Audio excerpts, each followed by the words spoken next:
रामनवमी असो किंवा कृष्ण जन्माष्टमी, सोंठवड्याशिवाय प्रसाद हा अपूर्णच. मी आहे सायली, मी कॅलिफोर्नियामध्ये राहते. आज मी घरच्या घरी 5 मिनिटात सोंठवडा कसा बनवायचा हे सांगणार आहे. अगदी सोपे इन्ग्रेडियंट्स आहेत आणि घरात इझिली अवेलेबल असलेले.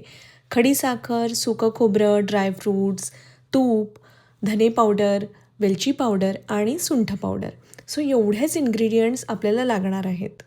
इथे तुपावर सुकं खोबरं आणि ड्रायफ्रूट्स हे छानपैकी आपल्याला परतून घ्यायचे आहेत. छान सोनेरी परतून झाल्यानंतर त्यांना व्यवस्थित थंड होऊ द्यायचं. खडीसाखर मिक्सरला बारीक करून घेणार आहे. सुकं खोबरं छान थंड झालेलं आहे. यात मी सुंठ पावडर, धने पावडर, वेलची पावडर आणि 4 चमचे पिठी साखर आणि त्यावर भाजलेले ड्रायफ्रूट्स असं सगळं मिक्स करणार आहे.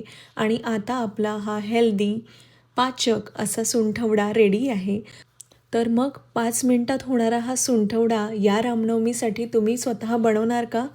रेसिपी आवडली असल्यास नक्की लाईक करा आणि शेअर करा आणि अशाच कॉन्टेंटसाठी माझ्या पेजला फॉलो करा. थँक्यू.